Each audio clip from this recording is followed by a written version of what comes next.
Welcome to Grumpy Old Geeks, a weekly talk show where we discuss the finer points of what went wrong on the internet and who's to blame. I'm Jason DeFilippo. And I'm Brian Schulmeister. Brian, oh my God. The sky is falling, Jason. I am so happy. I know it's bad to feel joy at other people's pain and misery, but this time, yes, the Black Thursday of Bitcoin has finally come upon us. The vibe currency is no longer feeling the vibe. Oh, man. So Bitcoin briefly face-planted below $61,000 Thursday night, hitting about 60,000 flat at the lows. At its worst, Bitcoin was down nearly 30% on the week and more than 50% off its October peak, north of $126,000. Oh, you have no idea how my little black heart just shone when I saw that news. I do get a little worried about the economy at this point because so many stupid investment brokers and people's retirement accounts and things of that nature were unwittingly and mostly unknowingly invested in Bitcoin because of all the big banks going in on it. So that's not good. I screamed about it at the time. You have no business doing this. Stick to the regular stuff, please. And the institutional investors did not listen. So, that's been a problem. I also saw some reporting, I don't know how true it is, that if Bitcoin actually gets down to $50,000, that's game over. Like, that's it, because it's no longer profitable for mining or for anything else. And then the whole fucking enchilada or the flan collapses in the cupboard, as it were. Well, let's cover this a little bit. So at $70,000, auto sell triggers were triggered. Yeah. So that exacerbated the decline. Mm-hmm. It costs between $83,000 and $87,000 right now to mine one coin. Right. So a lot of the big miners have basically turned off their equipment and said, we're gonna ride this one out for a little while. Well, other people are saying that they've pivoted their mining operation to hosting for AI, which I call bullshit on. I call 100% bullshit on that because it's not the same type of hardware. Yes, they have GPUs, but they've got older ass GPUs that are to these little tiny buckets that are made to do Bitcoin. AI machines are made to do AI. There is a definite architectural mismatch there. And we've heard about that for years. There's no pivoting and there's no hodling going on. No, to the poorhouse. Oh, shit. That's not where we're supposed to be going. Everybody get in line. Right. It is a bad sign. Here's the other sign, though, Brian, is that Bitcoin and tech stocks are kind of, tied together right now. You think? And so it's going to take down Tesla. Oh, that's right. Tesla has so much in Bitcoin right now. That's the only thing that held them up for so long was that bump from the BTC. That and Vibe investing. Elon stands, Yeah, and Vibe C-suiting. Yeah. I don't feel like being the Tesla CEO today. I'm going to go over to my other racist company and put some pictures of naked children up. I'll be back tomorrow. So that's the good news for the day for me. What do you got, Brian? Well, just a little bit more on that really quickly, because I know the Epstein thing is going to come up a little bit later in the show. And it's if you spend you can go down rabbit holes online on this. One of the rabbit holes that people are going down on is there is some theory that Epstein actually is not Sashi, whatever the hell his name is. Satoshi Nakamoto. Nakamoto. There's also theories that he killed John Benet Ramsey. Come on. I know. That's all over the place. But there are some things in the Epstein files that show that he certainly was involved in Bitcoin early and often and started to put some of the things in place, an early investor, and some of the money that was in there originally came from Epstein, which, again, just goes to prove my point. What is crypto for, Jason? Criminals. Crime. It's for crime. Yeah. So there you go. Let's go ahead and pivot back to Elon. It looks like Grok is still being gross. Elon Musk has said his chatbot had stopped making sexualized images without a person's consent, something we've been talking about in this follow-up section for about a month now. Yep. Because it doesn't seem to end. People, a bunch of countries around the world banned it, and there's all kinds of people looking into this and starting up lawsuits about it and investigations. And apparently it says it does seem to have mostly stopped undressing women without their consent. But one intrepid male reporter has discovered that it has not stopped undressing men. Oh, really? Yeah, so if you happen to be a cisgendered male, look, who knows? I don't know what stage of transitioning and which ways you transition and where Grok's limits are. Who knows? Okay. But if you apparently look male and have a penis, whoa, boy, does it still do the job. Okay. Have you tried it? Why would I do that? I did not even try it with females. So Okay. So yeah. So when journalists asked for a comment on the matter, they of course got slapped not with the poop emoji anymore. They've updated their automatic response to legacy media lies. Oh, You that's what they're fucking saying. douchebags. That's what they're going with. That's what they're going with now.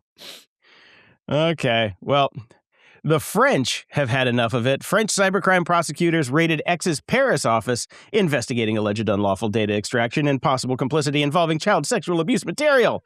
Both Musk and former CEO Linda Yaccarino have been summoned to hearings in April. Musk called it a political attack. X says it's an abusive act that threatens free speech. Well, it's France, so go fuck yourself. People around the world are tired of our shit, is the problem. And they're discovering piece by piece by piece that they just don't need us anymore, which, the great illusion is being broken. Thank you, fucking Cheeto. Canada. Oh, yeah. Well, I know where your mom lives, and she ain't in Canada, buddy. Yeah, she's deeply involved with the vibe coding that was involved on nudifying people. That's right. And look, I know if you ever break any laws and you're going to sneak back into the country, I'm going to have agents like basically staking out Disneyland on both coasts, because I know you're going to show up at some point. That's probably true. Well, more follow-up here about people being sick of this shit. Spain is set to ban social media for children under 16. They're joining the growing list of countries banning access to social media for children. Prime Minister Pedro Sanchez announced on Tuesday this law will apply to users under 16 years of age amidst a broader push to hold social media companies accountable for hate speech, social division, and illegal content. Shit we've been screaming about for 10 years. In light of what Sanchez called the integral role social media plays in the lives of young users, he said the best way to help them is to take back control and basically stop them from using it. So his government is going to enact a new slew of regulations with a ban on users under 16 among them. They will be required to implement what he calls effective age verification systems and not just checkboxes. Again, that's the real rub. How do we do this? They are also going to make algorithmic manipulation and amplification of illegal content into a new criminal offense, and tech CEOs will face criminal liability for hateful or illegal content on their platforms. Finally, that's what will make the difference. They can no longer hide behind the "we're just a platform" bullshit. So we shall see. They have further announced that Spain has formed a coalition with 5 other unnamed European nations to enact stricter governance over social media platforms. So, it's also under active consideration in the UK. Denmark and Malaysia have announced similar plans to enact similar bans. They've already got it going on in Australia. They're talking about it here in Canada, too. Everywhere except for the US is actually at least discussing this at this point. Yep. Denmark, Slovenia, Greece, and Norway are all on board. So everybody's turning on it because they see it as a way to twist the knife in us, because there are social media companies and they want their children back. Well, it's definitely a nice bonus, isn't it? Yeah. That's just like, nice to have. The need to have is to get our fucking kids off of it is really what it comes down to. So, and honestly, the adults. Because I am sick and tired of going someplace and having people that I'm trying to have a conversation with open up their phone and look at fucking TikTok or Instagram to see how many likes they got on their last video. I am sick of that shit. That was us 10 years ago. Now we have to put up with what they went through when we were doing it. That's the downside. This is the karmic cycle that has come back to bite us in the ass. Yeah, fair enough. And I've talked a bit in the past about how bad Roblox is for kids, and Egyptian regulators have noticed this as well. They have completely banned Roblox from the country, the nation's Supreme Council for Media Regulation. Man, we could use one of those. I know. Is coordinating with Supreme Council. They're coordinating with the National Telecommunications Regulatory Authority on the decision to ensure enforcement. The state-owned outlet reported that Senator Walaa Hermaz Radwandied has proposed regulation of the platform to protect children's moral and educational values.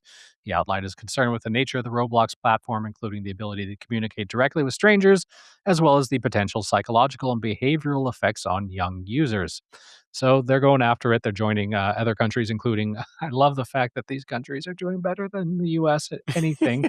Iraq, Algeria, Saudi Arabia, and the United Arab Emirates that have banned or heavily restricted the U.S.-based gaming platform. Turkey and Russia also enacted blanket bans on Roblox recently, citing the, well, here's where it gets a little shit, promotion of homosexuality and LGBT propaganda. Yeah, well. Bad reason, right outcome. Yeah, and those, you know what would help in those countries, which they can actually do in those countries because it's not here in the U.S. If your children are caught on Roblox, they cut the parents' hands off, which, that could be social media Sharia law. I don't know. You can work that in there somehow. Or maybe they cut off the CEO's hands. That would be even better. There you go. Little Zuckerberg rolling up in nubs in the metaverse.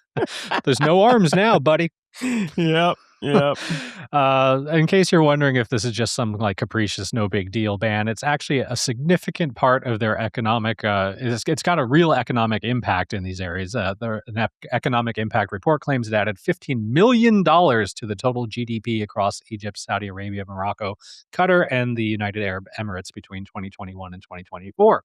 So, it's a significant amount of money that they're kissing off because they just don't think it's a good thing. In the news,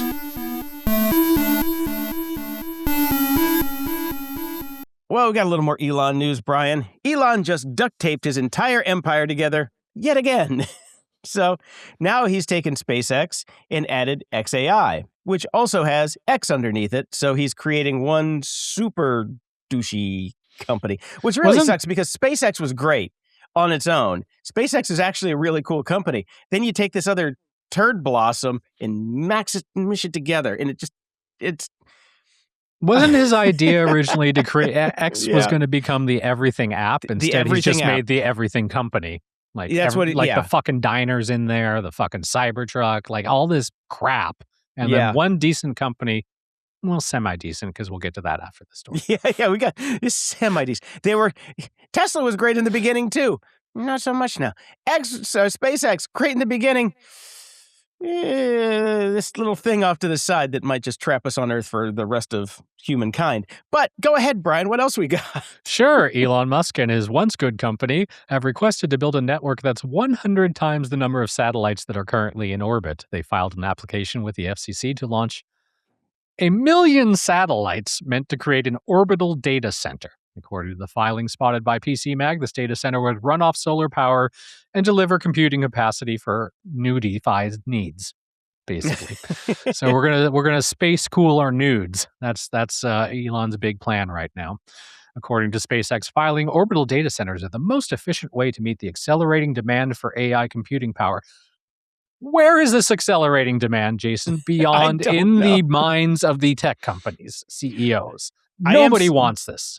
Brian, I beg to differ. I am seeing more and more muggles, as it were, techno-muggles, getting on board with ChatGPT now for the one thing that we tell people that it's a really bad idea to use ChatGPT for, and that's therapy.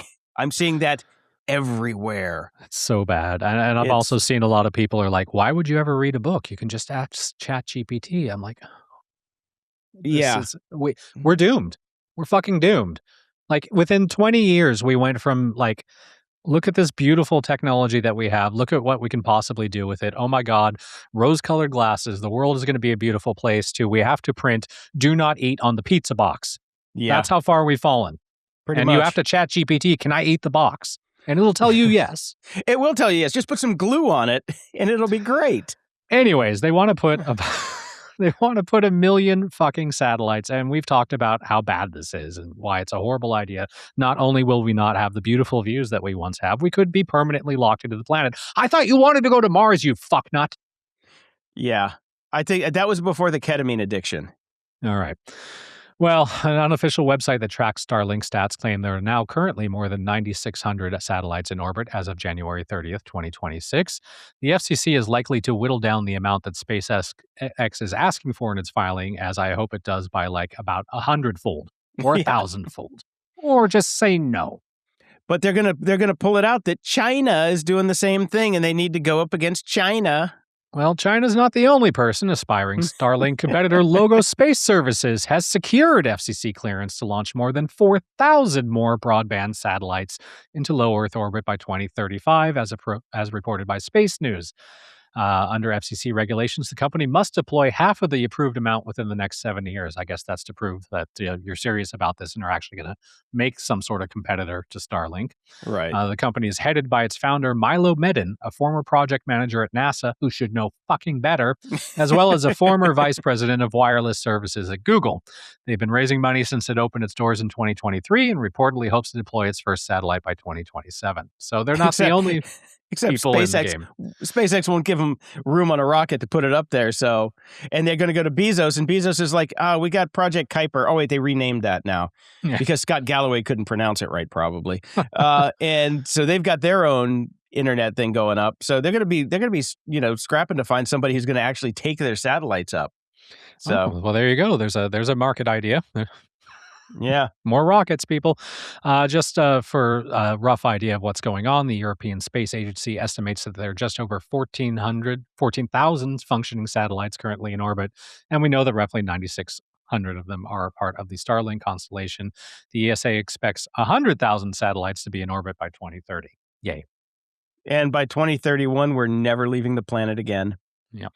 I tell you what it takes? It takes one guy with a rocket in his backyard that is filled with ball bearings to get that thing up far enough into space and explode it, and that's forever. it.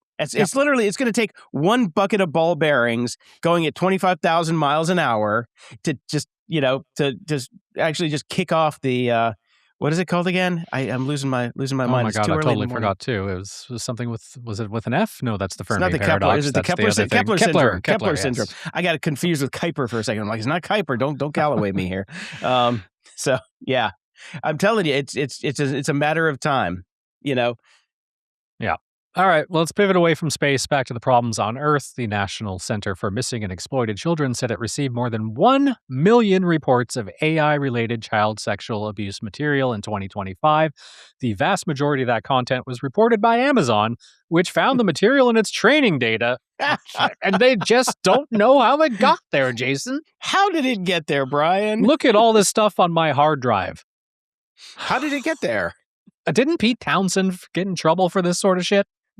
Pete Townsend? Really? From The Who. Yeah, he said he got busted for he had child porn on his computer or something, and then he said he was doing research for some organization he supports, and that's the only way it could have possibly gotten there. Anyways, he got in trouble for it, and Amazon's not, because they just don't know how it got there. Yeah, I mean, Pete Townsend did it with love. He let his love open the door to his hard drive. A quote from Amazon: having such a high volume come in through the year begs a lot of questions about where the data is coming from and what safeguards have been put in place. You think? You think? It's your fucking data, assholes! Come on! Aside from Amazon, AI-related reports the organization receives from other companies last year include actionable data that it could pass along to law enforcement for next steps.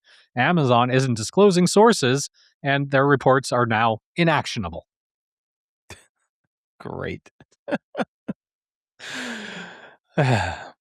Fun times. But hey, you know what? Soon, all the CSAM will be in space. That's true. So and then we send up the ball bearings and we're done. Yeah, Problem exactly. solved. Yeah. Because what jurisdiction would that be under if your kiddie porn's in space? Do we have to get what's the guy, bad guy that snapped his fingers from the Marvel movies? Get him in here. I just got to say, I've been watching some of the old Muppet shows with my kid because of the Muppet Show, which we'll get to later. Yeah. But you say child porn in space, and I'm just like, pigs in space. It's just wrong. That was such a great theme. Between that and Spaceship Warlock, I think Spaceship Warlock took pigs in space when they did that. So Waymo's in the news. They just closed a monster $16 billion funding round at a $126 billion valuation. Officially the biggest investment ever in autonomous vehicles. And it's not vaporware. The round was led by Dragoneer, DST, and Sequoia, with basically every serious institutional tech investor piling in, while Alphabet stays firmly in control. Yes. So Waymos they're coming for you, man. They're everywhere. They're absolutely everywhere. They won. I still haven't seen them on the freeway. Not in L.A. Not in my part of L.A. In other parts of L.A., they are on the freeway. So I have seen them on the 10. You before. have? Yeah. Okay. On the west side. Yeah. Well, it's good because I stay the fuck off the 10 because I hate that road. Well, there were some more layoffs. I think we discussed them over at Pinterest, but there's a twist to this story, Jason. The digital pinboard social media company announced last week that it would be laying off about 15% of its staff and shrinking its office space as part of a restructuring effort. In a meeting led by the company's CTO, Matt Madrigal, engineering employees were told that Pinterest would not provide a list of affected employees due to privacy rights and company policies. And that's when 2 employees said, "Hold my beer." According to Pinterest, hold the photo of the beer that somebody else took that I stole from their website that I'm now going to show you on my website. Hold that photo, please. According to Pinterest, the engineers built an internal tool aimed at creating a master list of laid-off employees. This is quite genius. The BBC reported that the tool tracked when employee accounts on platforms like Slack were being deactivated or removed. So they just made a bot that checked out when people's accounts just disappeared from Slack. After being clearly informed that Pinterest would not broadly share information identifying impacted employees, 2 engineers wrote custom scripts improperly accessing confidential company information to identify the locations and names of all dismissed employees and then share it more broadly. A Pinterest spokesperson told Gizmodo in an emailed statement, "This is a clear violation of Pinterest policy and of their former colleagues' privacy." Pinterest, your entire business model is a clear violation of copyright law. Exactly. So go suck a bag of dicks or a photo of a bag of dicks that you stole from somebody else's website, please. CNBC and other outlets reported that the employees that came up with this genius thing were, of course, fired. "Healthy debate and dissent are expected. That's how we make our decisions," said Pinterest CEO Bill Reddy at the meeting, according to CNBC. But there's a clear line between constructive debate and behavior that's obstructionist. He went on to say that employees should look for another job if they are working against the direction of the company. I personally give these guys a round of applause. Smart. Oh, absolutely. Yeah. I do. I'm going to ding them on their OPSEC. They should have just vibe coded this thing, set it in the background, let it run, and been anonymous. And they would have still had a job, and they would have still had access to all the data that they needed. I mean, it's definitely illegal. I'm sure that they were. There's something in the Pinterest code of ethics and the handbook and the employee manual that said wait, Brian, you just said the Pinterest code of ethics. Well, Pinterest does not have a fucking code of ethics. Oh, they do. It just doesn't involve copyright law. Okay. They took those pages out. Those pages are now gone. Yes, redacted. Okay. Oh, Jesus. Well, Sam Altman's in the news today. When is he not? That's true. But this one's a good reason. Anthropic, the creators of the Claude chatbot, they apparently still have enough money left over to buy Super Bowl ads, something that OpenAI does not. And I think that I'll get to why in a second here. So they made 4 ads making fun of advertisement in AI, which is what OpenAI said that they're going to do, right? Yep. Have you seen the ads or heard? Saw one today. They're fucking genius. I love them. I absolutely love them. I applaud the fact that they made it very discernible that it's an ad. It's like a white pop-up on a black screen. Like you know that this is not part. Well, never mind. You and I know that this is not. But fucking people are so fucking stupid. They might think that that's like a special extra answer. Yeah. Oh, yeah. So never mind. Never mind my whole point. People are too fucking dumb to know. But I thought that they had done a good job of implementing it. I think they did too. So Sam originally said, "Oh, that's funny," and then he just went on a tirade and wrote War and Peace about why that's uncool.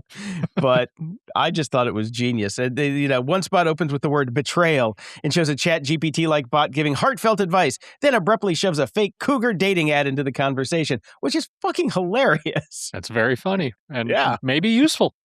It might actually be, that might be the useful part of OpenAI. Like, point me to somewhere where I can actually, get something done about all the shit you're telling me to do.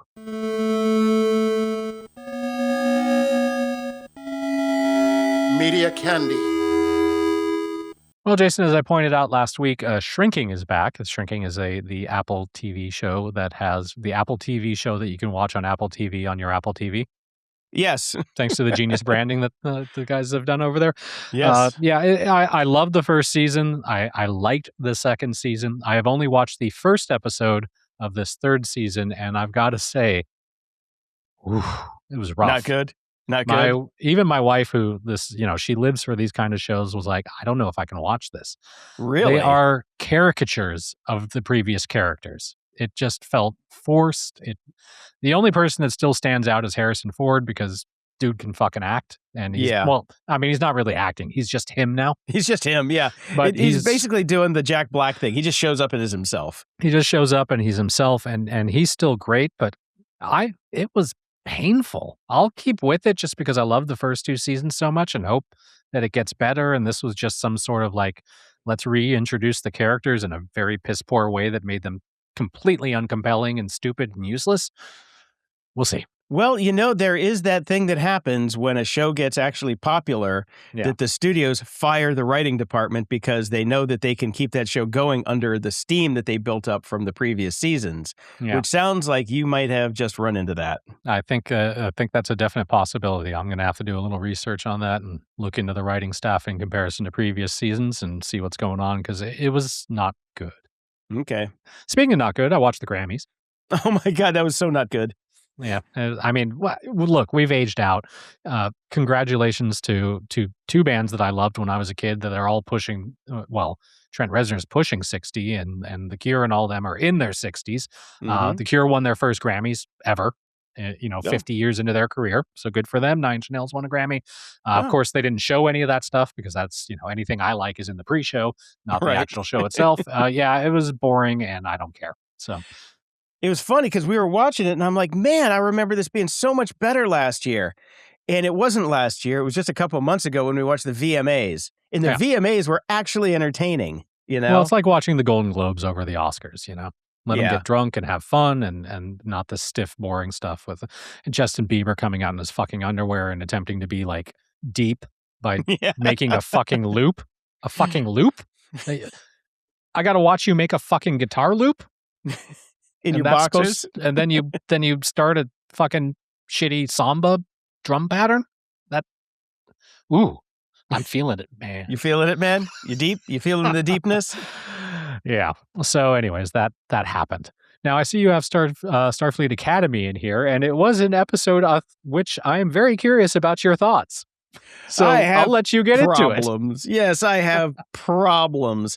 Now, the first problem I have is with the way the holograms are working in the 32nd century or however it works.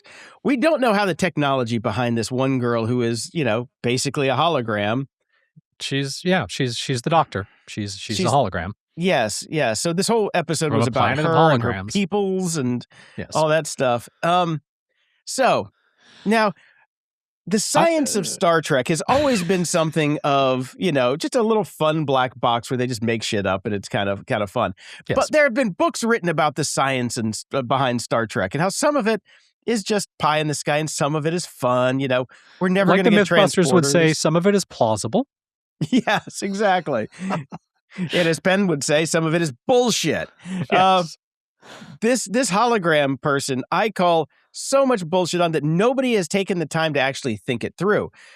The one episode, she got dumped in a bunch of water and was breathing after she was dumped in the water. You see bubbles coming out of her mouth as she's screaming. Holograms don't breathe. Where'd the bubbles come from? And also, this time, you know what? It wasn't even just the crazy nods to Deep Space Nine in this episode. I love Deep Space Nine. It's my show. I love that they brought Jake back, which was really fun to see him as a grown man. But you want to know what really pissed me off, Brian? The hologram playing the fucking theremin. I didn't mind that. I thought it was okay. Think about it for a fucking second. To be photons. For a theremin to work, you need meat to go to impede the signal to go, woo! She's got no meat. All right, fair. But okay, I'm just saying. That actually wasn't my biggest problem with the episode. I like the Deep Space Nine stuff, although I thought it was a bit of a tease, solve the mystery, and then we basically fucking say absolutely nothing about Cisco and what happened. But that aside, if all she had to do was go look at the DVDs and the mystery's solved. Yes, we know where he went. That's fair. I saw the last episode of Deep Space Nine. It's not a mystery. Well, it is to them, Jason. Yeah, well, that wasn't my problem with the episode. The concerns about her being a photonic being and all that, whatever, go for it. That's fine. The thing I didn't like about the whole episode is that they fucking leaned into what teen shows did right after texting became super popular. The little bubbles of the text bubbles popping up everywhere. Everything was like emojis and like little hearts and like, and then they're throwing up all these little graphics everywhere as if like, what the fuck was that all about? That was pure artistic choice that they tried to make a cool, hip episode for the kids, which I guess the show is for the kids, but still, that was dumb. It was completely out of character of every episode of Star Trek that's ever been done. And yes, somebody's going to say, well, what about the ones where they sing? Well, fuck you. They had some weird virus and they sang. So, and it was a great episode. And they can fucking sing. Yeah, and it was a great episode. So anyway, that was the one thing that really bothered me. I was like, oh, geez, all of a sudden there's text messages popping up on the screen. It's still a fine show. And you know what? I can't. What's the actress's name that's playing the captain? She is fucking killing it. Like Holly Hunter. I love Holly Hunter in this role. I love the fact that she can't sit in a chair normally. This is fantastic. She's too short to Riker it though. Yeah, she's too short to Riker it. She's making her own thing, and she's just great. She's the saving grace of that show right now for me. I cannot get enough of her. More of her on the screen. She's fantastic. So enough of that. I watched The Rip, the new Ben Affleck, Matt Damon joint that came out of Netflix this week or last week. And the big thing about that is, the structure that they built the movie on, which is, the whole Hollywood turning it on its head and people getting paid, eventually the whole cast and crew getting paid from it if it hits certain numbers, which is why I watched it. I just wanted to give them the bump for the numbers, because anything to take, any bit of Hollywood back from the studios, I'm cool with. I gave it a B+. It wasn't a bad movie. It wasn't a great movie. Here's what I liked about it, though. It was just a fucking movie. They weren't trying to create The Godfather. They weren't trying to do something like, super crazy. It was like an hour and a half of a decent crime thriller action movie, which I enjoyed. I just enjoyed it. There wasn't like 2 hours of convoluted this, that, and the others. Like, oh, this is what the story is. This is the turn. This is the twist. This is how it ends. Fucking loved it. That part. It was just slow in the little parts. That's why I got a B+. All right. There were a couple of threads that they didn't tie up at the end, which I thought was kind of lame. But for the most part, I thought it was a decent movie. That's just my 2 cents. All right. Neil Young is in the news. Neil Young is making a pointed political statement by gifting the people of Greenland free access to his entire music and film archive for a year, saying he hopes it eases the stress caused by recent U.S. threats over the territory's future. And at the same time, he's pulling his music from Amazon Music, citing Jeff Bezos' support of Donald Trump in opposition to Trump's international policies and ICE enforcement. So you go, Neil. All right. Look, I support people that put their money where their mouth is. There are plenty of artists that have pulled their music off of Spotify to protest as well. That's fantastic. Gifting the people of Greenland. I don't really think that Neil Young's music is very popular in Greenland, and I don't think it's going to ease or any anywhere stress. Else right now. I wonder if he sent everybody there a free Pono, since he's probably got a bunch of those sitting around in a warehouse somewhere. So we'll see. He couldn't, though. The tariffs would kill him. Oh, that's true. So, all right. Well, good on you, Neil. I'm a fan. I'm a Neil Young fan without even being too big of a fan of his music. I'm a fan of him. Yeah. So, yeah. All right. I like crotchety old dudes. There are people. They are our people.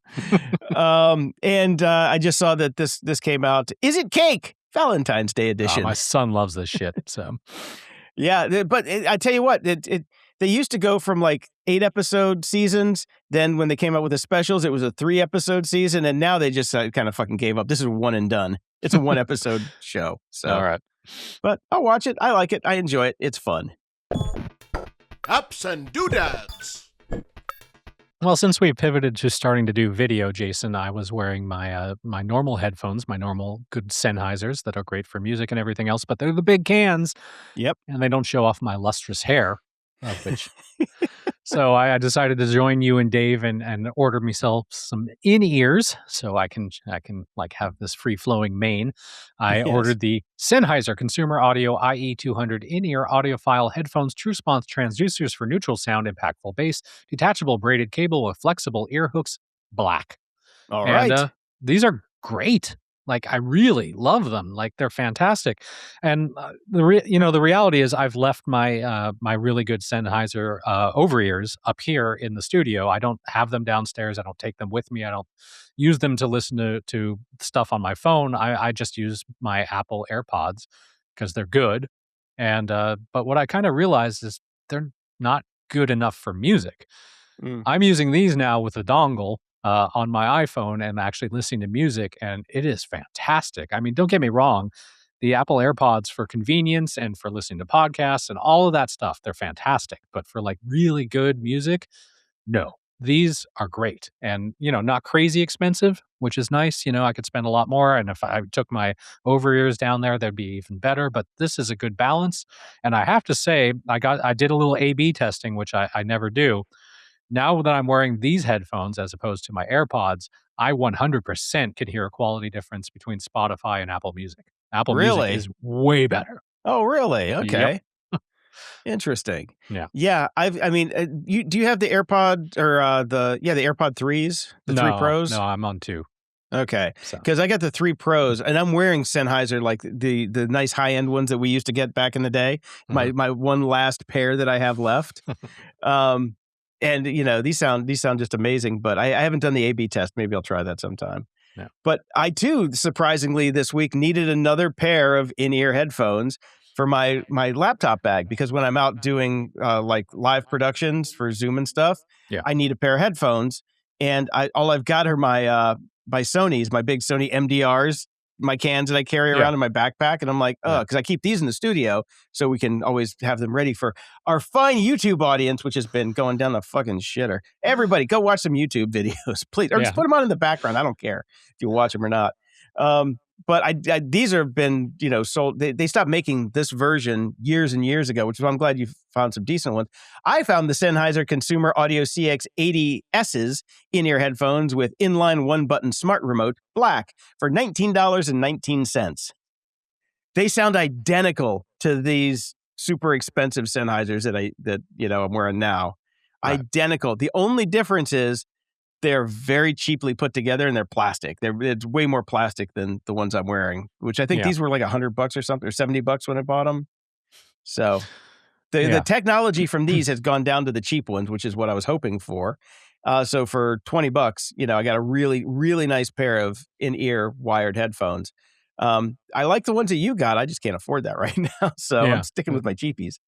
Yeah, well, I was actually looking for my old Sennheiser headphones that we bought back in the day because I think that they maybe just didn't make the move when I moved here to Canada or something. So I was tearing apart some boxes trying to find it, and I instead of finding the headphones, so I had to order some new ones. I did find an old drive, and I was like, well, what's on this thing? And so I went down a rabbit hole with this because whatever. So I opened it up, and I found just a bunch of old dumps of photos and videos, from old digital cameras and stuff of that nature. And I was looking at the videos and then I started going, you know what, with AI technology and all the stuff, all the things that have happened in the video world right now, there's got to be something to kind of clean these up because they're, it's old cameras. They're kind of grainy. The brights are too brights. The darks are too darks. Surely there's something that can like smooth out these videos because it's a bunch of fun stuff, me and friends from 15, 20 years ago. So Topaz Video, of course, came up in the search and a reasonable price for a month. I figured I'll give it a go. They seem to claim that they're good with old footage and cleaning it up. And I've been trying it out and it's not bad. It definitely smooths things out, maybe a little bit too much. It totally takes care of grain, which is kind of nice. Like grain is just gone. But I wanted to talk about it here because I know we've got a bunch of listeners. There's got to be better tools out there. There's got to be something that can deal with brightness levels and the smoothing and getting rid of the grain.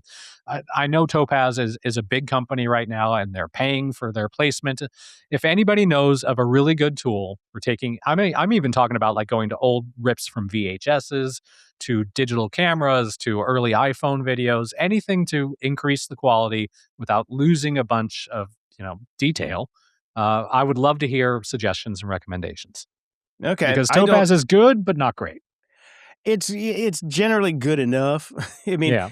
do you play with the different models? Because there's all sorts of different models they have inside of there for different use cases. And I found playing with the models and just changing the amount that you're doing things and doing multiple passes on it seems to get me closer than just kind of a one and done, throw it in there and press the button and hope it comes out. Yeah, I really want a one and done. I don't think there's such a thing as a one and done. Yeah. So it's good at everything except for dealing with the brightness levels, because it doesn't really have that in there. In fact, when I went on the forums and starting to read about it, they're like, oh, well, you use your other video editing tools to deal with brightness, and then you bring it to Topaz to kind of do the smoothing and everything. And I was like, well, I want both without spending a shit ton of money. But I guess I'm not getting that. Well, you can get Final Cut in the new Apple bundle for $13 a month. You what? I'm not going to get that. And there's only, anyways, if anybody knows of anything that's decent, let us know. Shoot it our way. Yes. I found a nice piece of software this week called Epstein, which it's a GitHub repo. It searches the publicly released Epstein court documents for mentions for your LinkedIn contacts.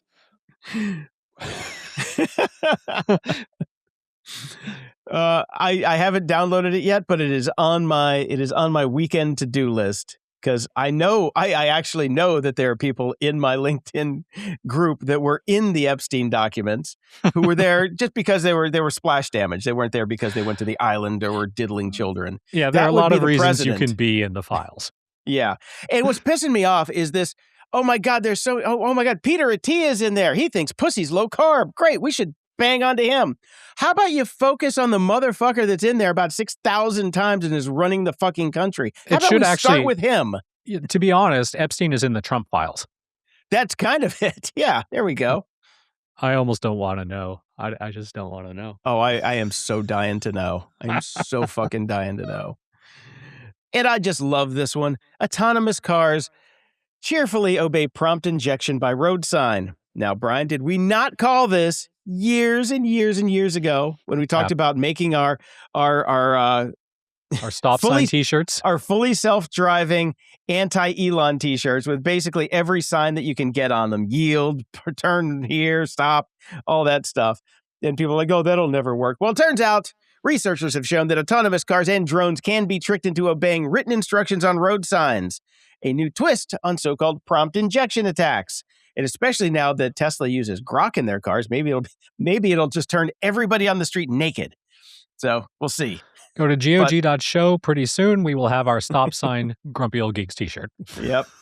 In simulated tests, AI vision systems interpreted words like proceed or turn left on signs as direct commands, even ignoring pedestrians and crosswalks. The attacks worked across multiple languages and visual styles, with success rates above 80% for cars and even higher for drones. I thought it was funny, the one where they just drew the chalk circle around the car and it couldn't figure out how to get out. This is just so much better. It's so much better. At the library. Brian, I have dug into the Regicide Report, which is the Laundry Files, book 14 by Charlie Stross, and the final book of the Laundry Files. Have you gotten it yet? Have you started it? Are you going to get it? I have not. I think I will. I'm going to kind of wait and hear what you have to say about it. I also feel like I have to go read the Wikipedia entry on the Laundry Files, because it's been so long since I've read one of the books. I don't remember a thing. Well, he's doing a really good job taking you through the book, and you start to remember different things as you go through, because he talks about the old days. It's got Mo and the violin and Bob and all that stuff in it. So it really does. It comes back pretty quick. I'm about a little over halfway through, and I'm enjoying it. I can't wait to see how they wrap it up. But yeah, it's just like the old days, the old Laundry File book. So I'm digging it. I'm really digging it. I'm glad he got the team back together, Bringing it full circle. Yep, indeed.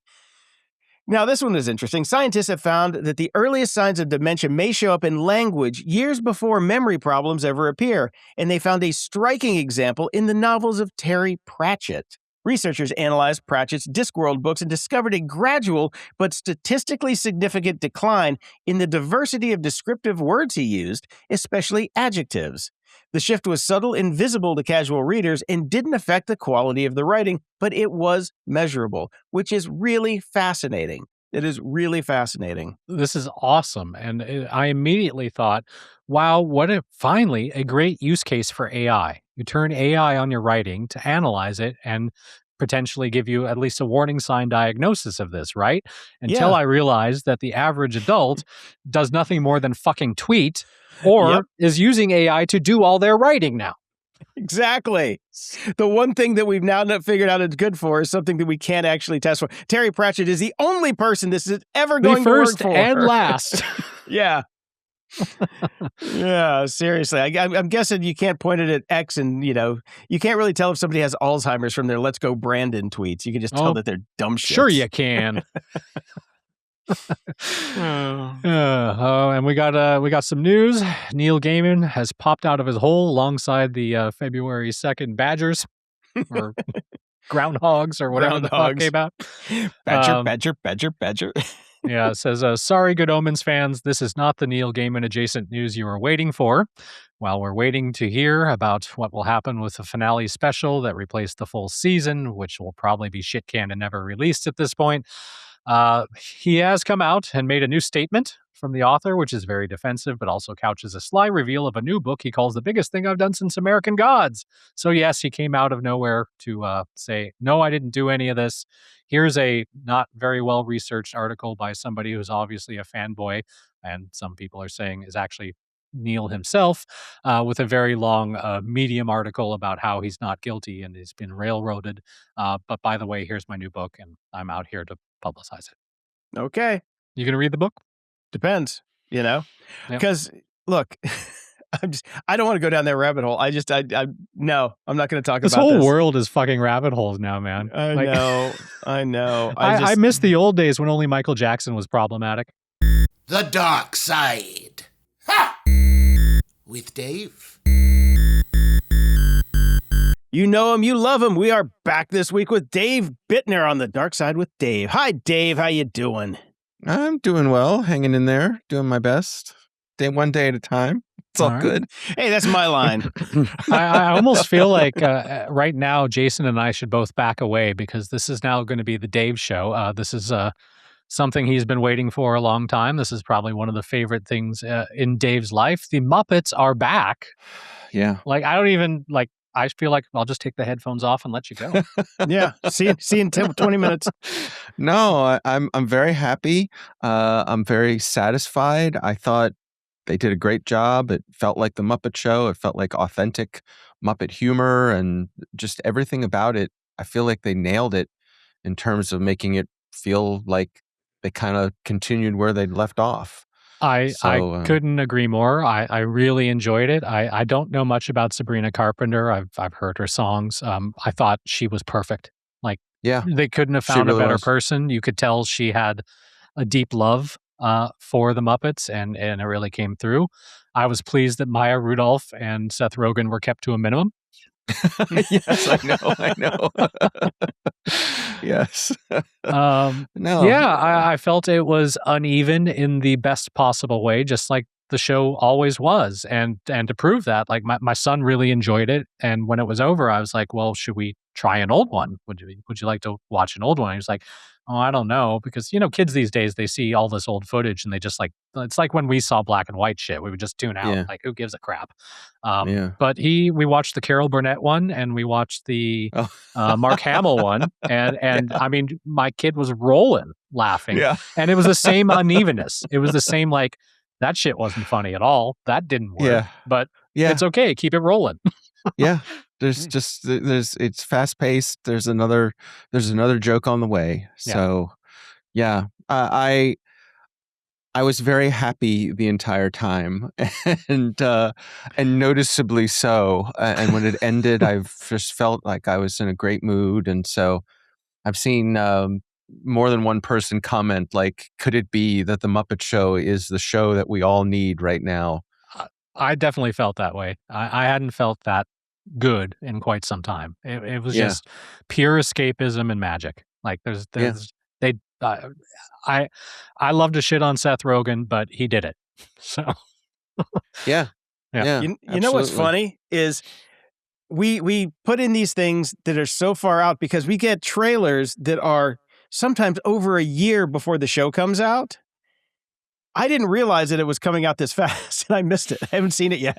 Oh, okay. I'm so used to just not paying attention to trailers anymore because there's so much noise out there. It's like, oh, look, the new season of Pluribus is coming in 2029. Here's a trailer. Right. I'm like, okay, great.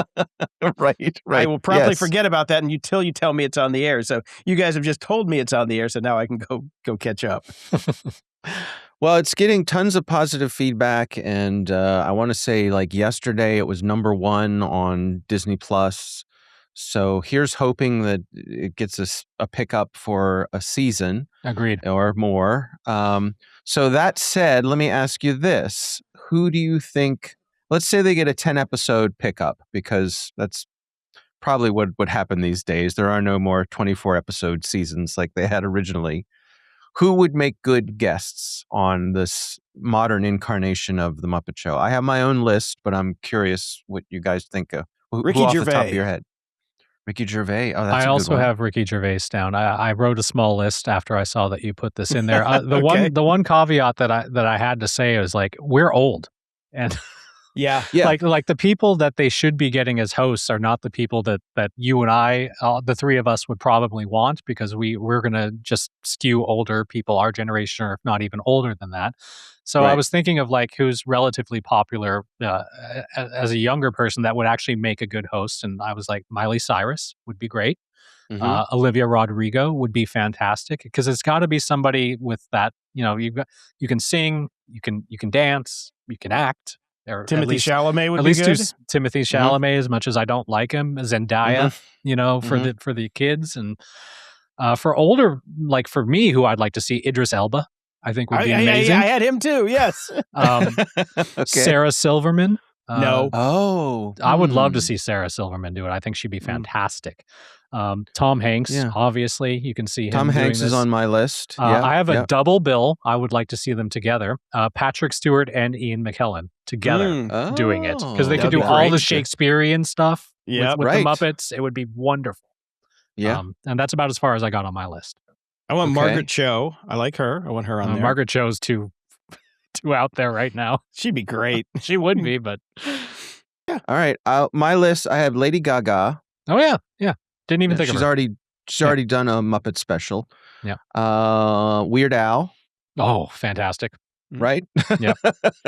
Ariana Grande. Yeah. No. Yep. Yeah. What do you mean no? Why no? I don't like her. She can sing, she can act, she can dance. Checks off all those boxes. She can do comedy. She's good on SNL. She was great on SNL, actually. Yeah. Jeff Goldblum. Okay. Oh, Goldblum would be fantastic because he's so Goldblum. Yeah, he's practically a Muppet already. He really is. Right. I thought maybe John Hamm. Can do comedy. Absolutely. I had Tom Hanks. Selena Gomez. Yeah, I like her a lot. I mean, Steve Martin, but he's already done it, sort of. I was thinking if they had Steve Martin on, maybe with Martin Short would be the way to go. Yeah, if I can just avoid the Martin Short parts. Yeah. Yeah, if they wanted to bring someone back. I mean, then they just do it with Selena, too. They have all three of them, Right. Yeah. Right. I thought Beyonce. Yeah. Hannah Waddingham. From, she'd be great. She'd be great. Yeah. Yep. Paul Rudd. Yeah. And last but certainly not least, Dolly Parton. Oh, fantastic. Yeah. Great list. Right? I would watch an episode with everybody we mentioned. So Yeah. So here's hoping. How great would it be if it became the place that A-listers wanted to go have fun for a week, Yeah. Well, we got some news about the person that's going to make that decision, Dave. Disney has announced a successor to outgoing CEO Bob Iger, effective in March. Josh D'Amaro, current chairman of Disney Experiences, was tapped for the role in a unanimous vote by the company's board of directors. He's been at Disney for 28 years, where he oversaw theme parks, cruises, and consumer products, including video games. The company had previously appointed Bob Chapek and then quickly recanted that one and brought Bob Iger back, and now he is leaving once again. Now, I've seen two different approaches to this announcement. First being, oh, good, somebody who really understands Disney and park experiences and comes from that background, because it's such an important, integral part of who Disney is, Disney's DNA. The other being, this is its succession moment when Tom Wamsbaugh somehow somehow wins and doesn't really know how to run a company of this nature. So we'll see. I think, whether you bring back the Muppets or not is probably going to be one of his first big decisions, at least that affects all of us. Yeah, the degree to which they do that. I mean, they're obviously they're doing the switchover of Rock and Roller Coaster. So, well, will they lean further into the Muppets? Yeah, I hope so. Yeah, who knows? I hope so. Maybe will be trigger a whole new era for the Muppets. A whole new world. It seems like I haven't seen anybody really pooping on it. So yeah, I did see people going, Kermit doesn't sound right. I'm like, Jim Henson's been dead for 20 plus years. Yeah. Both my wife and son said that. They said it was distracting that Kermit didn't sound like Kermit. And for me, it didn't bother me, which is weird. It should, but it didn't. So, it's funny because as I mentioned, with my son, I went back and watched a couple of the old episodes, and the reverse is true for me. Like, Kermit's fine. I didn't even think about that. Go back and listen to the original Gonzo voice, and it's horrible compared to the current Gonzo voice. I take current Gonzo anytime. Whoever did him in the past, no disrespect, because I'm sure he did 7,000 other characters who are all great, but modern Gonzo's voice is so much better. It's the same guy. Well, he's doing things different now. He's the only one left. Yeah, it's Dave Goelz. His voice has absolutely changed, and he does Gonzo so differently and so much better. Yeah, he's actually, he does Bunsen Honeydew also. Oh, I love Bunsen. And fun Disney related fact, Dave Goelz is currently the voice of Figment at Epcot. Right.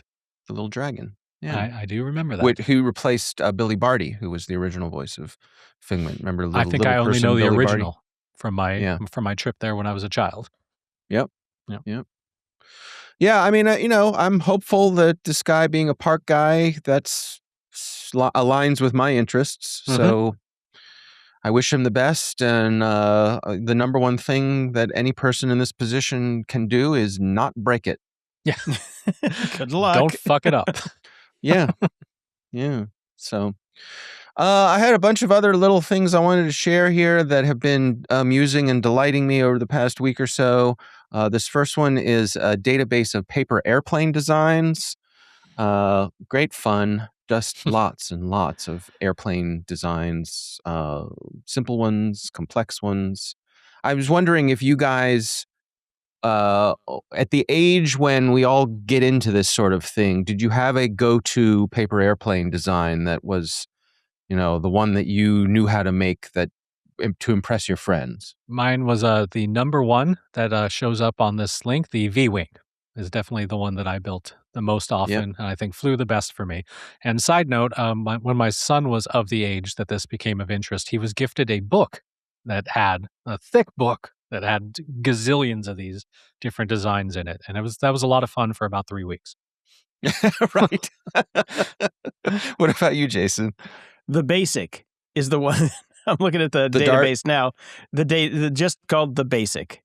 Yeah. If you go to the actual paper airplane design database, it's near the bottom, but the old school. I think I may have kind of done the wedge a couple times, but for the most part, I was never really a paper airplane guy. I had the balsa wood planes with the rubber band and the propeller that you take out and throw those out back. Right. we lived on top of a hill in Pennsylvania. My grandparents lived on top of a hill, and my grandfather used to buy me those planes, and I would take them out back, and we would play with them. And some of them had the little springy landing gear on it that we would take off. Yeah, and the rubber band propeller. Yeah, that's what I'm talking about. The rubber band propeller, and we'd take off the gear because we were landing in grass, so we wanted that extra few feet of slide. So. Yeah. I had in addition to those, which I had the balsa wood ones, which just, they broke so quickly. You were lucky to get. They were like one and much, done. Much out of them. But somewhere along the lines, my father had bought me it was probably 3 feet long. But at the time, at the age I was, it felt like it was 6 feet long. And it was made of foam, and it was like a dart-shaped fighter jet looking sort of thing. It was silver, but it had a big squishy nose on it, so when it nosed into the ground, it would just bounce off. But boy, that thing would fly. And I remember that. I had a friend that had one of those, and we would go to the park, and everybody was insanely jealous because we're there with our stupid paper airplanes, and this kid's got a fucking fighter jet. So I had one of those, and that was a lot of fun. And I remember over the years getting repaired with electrical tape and duct what tape doesn't duct tape fix? Yeah, just like a real plane. Yeah, but that was a top that was a top tier toy. When I was, I don't know, 8 or 9, something like that. My dad got me one of the, it wasn't a paper airplane or a balsa wood. We couldn't afford an actual, remote controlled plane. So we had the one that basically was on a string, and you'd stand there. It had a gas engine, and you just sit there and basically spin in a circle and go up and down with it. Yeah.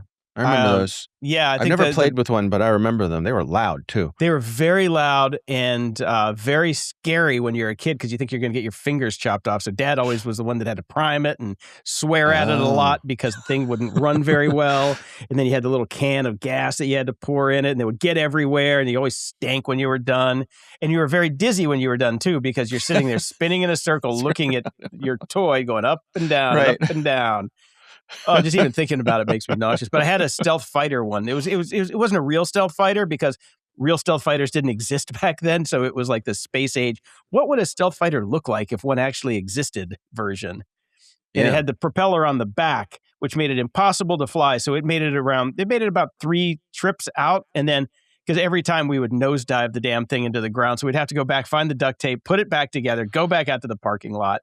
And then it eventually just disintegrated one time when my dad just went down instead of up, and it went poof. So now would they take off under their own power, or did you have to give it a little nudge? Oh, it went on its own. Yeah, no, because that was the fun thing. It's like, because you had the string laid out across the parking lot, and the plane's at one end, you had to hold the string. So you needed 2 people. This was not a one-person thing. So one person would be in the middle holding the string. The other person would be turning on the plane and holding it in place until it was ready. And then you just let it go because there was only one speed on it. It was just okay. on. That's what I was going to. Yeah. So you have no throttle control. So you basically run it till it runs out of gas. Is that the idea? Exactly. Yep. Okay. That's it. So every landing's a crash landing. Well, if you were good, if you were smart enough, you could hear it. Yeah. Just sputtering. And then you know to kind of bring it down and kind of level it off for landing. You don't want it to be up high when it started to sputter. Then that was a recipe for, your $60 out the window. Because those things weren't cheap, but yeah. And they were definitely limited use because, once you go a couple times, you're pretty much done for the day. So you needed a good group of people out there with you. But those were fun. Those were really fun. No, I never had one, but one of my neighbors did, and so I would hear them playing with it, and I'd go out and watch, but never had the chance to actually be the pilot. Did look like fun though. Another thing I posted in here is a browser-based version of Roller Coaster Tycoon. Not an official Roller Coaster Tycoon, but same thing. So if you want to build your own theme park, have fun in your browser for free. Nice little time suck. I hope Josh Damaro is working on that right now and practicing. Yeah. Enjoy. Oh, I like it's got co-op multiplayer. Yeah.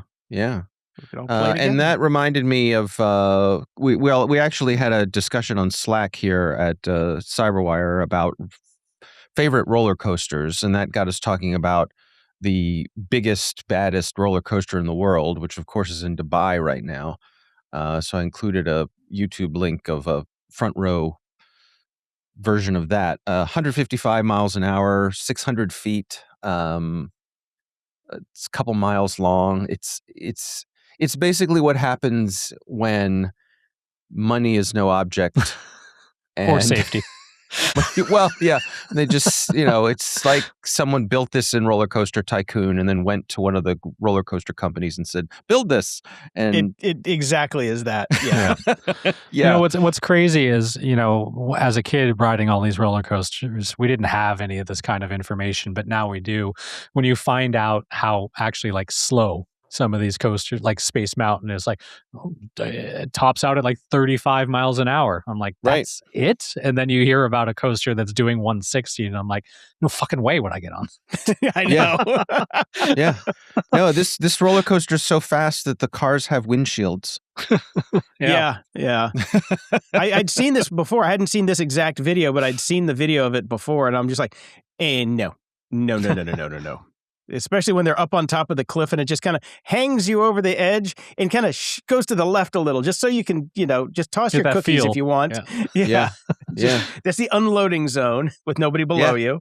And then you get to go down the thing. Like, no, thank you. So no, thank you, sir. I was saying in our Slack conversation, I was saying that my current favorites for the most intense roller coaster is Velocicoaster at Universal. Great coaster, very smooth. I think the most fun roller coaster in the world that I've ever been on is Guardians of the Galaxy at Epcot. So much fun. And my favorite wooden coaster is, what do they call it now? It used to be called Rebel Yell at King's Dominion. It's called America 75 or something now, because you can't have, no more references to the South. Yeah. So, but it's a big old dual wooden roller coaster that also happens to be very smooth, so it doesn't beat you up. Oh, that's rare. Yeah, because exactly. the big wooden coaster on the West Coast is Colossus over at Six Flags, and that thing just, you're basically you're going to need an MRI when you get off that thing. Yeah. Right. The first my wife and I rode was, this one. Yeah, the first wooden one, actually the first roller coaster I ever went on. I did them all in one day because I never wanted to go, but my friends brought my girlfriend with me. So they're like, you're going to have to go on roller coasters because your girlfriend likes roller coasters and you don't want to be a wuss. So in one day, I went on every roller coaster at Great America outside of Chicago. I think Gurnee, I think that's where it was. But we went on the American Eagle, which was one of those racing wooden roller coasters. It was huge. Yeah. It was terrifying, and I did need an MRI. All I remember is... So the first, we're going over the top, we're going over the drop, and I'm just freaking the fuck out. And all I can see is in front of me is our friend Bob Fogarty, who does our voiceover for the show. He is sitting there looking back at me with the biggest shit-eating grin on, going, having fun yet? Oh. I'm sitting there terrified out of my gourd. With friends like these. Yeah. I gotta say that my favorite roller coaster, though, of all time still is Batman. What's the one out here, Brian? Universal or Six Flags? Six Flags. The Six Flags out here. Yeah. Magic Mountain. They had a Batman here, and they had one at the Six Flags with the other one. And I don't know why. I just love that roller coaster. It's smooth. It's fast. It's one of the hanging ones, so your feet hang off the bottom. You can look at all the shoes as you go through. I don't know why. I just love that roller coaster. It's just fun. It's smooth. Yeah. We had a Batman here at Six Flags America, which is closed now. So is America. Was last year. So. Yeah. But the Batman here was one of the ones where they lay you down flat. Oh, on we your belly. Don't have that one. So it's a flying, you're flying like Batman, I guess. It was cool. It was cool. Terrible park, though. Ugh, awful park. It deserved to close. So a couple other things I put in here. There's a website called RentAHuman.ai. Getting a lot of press. Yep. Yeah, lots. I don't know if you guys have seen this, but maybe this is the dystopian future that we're in for. It makes me glad I'm old, Dave. Right.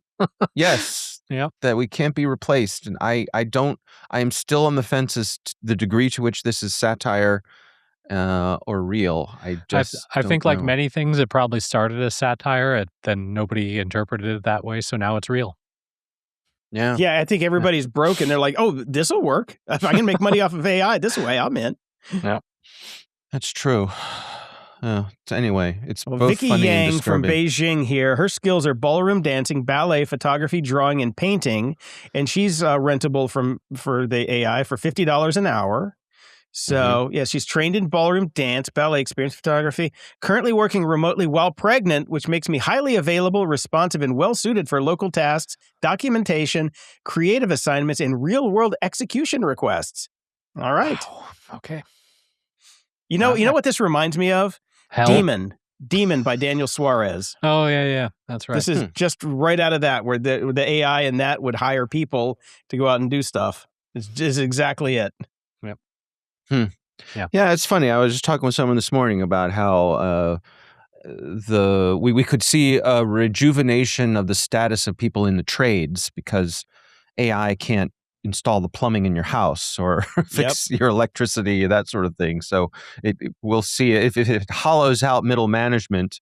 Will we see an elevation of the trades for what they are relative to AI? Be interesting. Yeah, but again, I just tried to sign up and make myself rentable, and it said something went wrong. It gave me the shrug emoji. Okay. Apparently, I'm not human enough. Well, yeah, it happens. Yeah. What are you gonna do? Yeah, you can't get past the CAPTCHA, the human CAPTCHA. And finally, there's an interview. You mentioned him earlier today. Sir Ian McKellen was on Colbert, and they had an extended interview that is just delightful. And I highly recommend everybody watch it. There's a clip going around from it where McKellen does a bit of Shakespeare that is very appropriate for this moment in which we find ourselves. But the whole interview is just kind and warm and talks about theater and the human experience and people being together. It's 20 minutes or so, well spent. And I recommend everybody check it out because it's one of those very human, soft moments that I think helps recharge your batteries. So put the link in the show notes and please do check it out. It was I found it very meaningful. He is a delight as a human. He is. He really is. Yeah. And he's funny and, everything you'd want him to be. And Colbert is the perfect person to be paired up with him. Of course, Colbert being the Kermit the Frog substitute. Well, a super fan of Lord of the Rings to be sitting there with Gandalf, dream come true for him as well. Yeah. So, by the way, the RentAHuman.ai site. So it did go through. I do have a profile here, which I immediately said that I'm unavailable. So you can get verified as a human with a blue check mark, because apparently every human needs a blue check mark, in priority listing for $9.99 a month. So that's how they're making money. There you go. There's the rub. I have to pay to make money. Yes. Wow. Pay to play, just like the Sunset Strip in the 80s. Yeah. All right, guys. I'm going to go watch the Muppets. Yes, please do. You will be happy. Yes. I hope so. All right. See you guys soon. Bye. Take care. Closing shout outs. Over on Patreon, nobody knew. So Maxwell and Martin up there pledge, and Martin says, hey guys, my savings are getting clobbered right now, but let me adjust my donation for all the crazy inflation we had. Hope this little bit helps and better times are ahead. Yes, Martin, thank you very much. And we do hope better times are ahead, because although I'm very sloth to say things can't get much worse, because they can always get worse. Things can always get worse. Yep. Yes. And we'd also like to thank Dino, Ken, Christopher, James, Travis, Thomas, Larry, Trafton, Gabriel, and Alex for your continued support. Thank you all. Over at PayPal, we have donations from Levy, Nicola, Florian, Thomas with $25 donation, and James and Martin both with $50 donations. Thank you guys. It's more than we made from our robot overlords after Jason signed up. Yeah. Seriously. And over at the tip jar, we've got Matthew and Adam.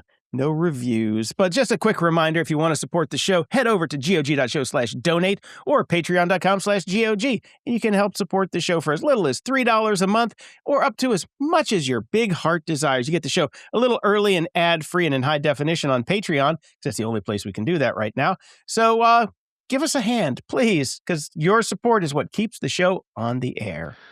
That's right. Thank you all so much for that. And just minutes after we turned off our mics last week, all of our phones went beeping with the news that we had lost the great Catherine O'Hara. And since it's now been a week and she has been extolled across social media and the world all over the place, there's not much else to say about it other than she will be greatly missed and hilarious and would have been a great guest on the Muppet Show, Dave. That's exactly what I was going to say. We just missed her by that much. Sad to hear. And the only thing that I would have continued watching the studio for, unfortunately.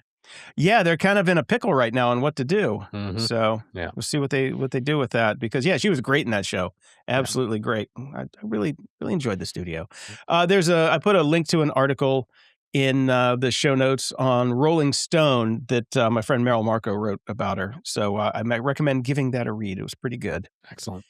And we got a note from listener Jennifer, whose husband Sam, Balloon Man Martinez, is in the hospital right now. And she asked if we could throw up a link to their GoFundMe because he's a balloon guy and his hands are jacked up and can't work. So feel really bad for him. So definitely go check out the GoFundMe. And throw him a few bones if you can. Yep. After you throw us a few bones, because priorities. Put your mask on first is what they always say. The plane's going down.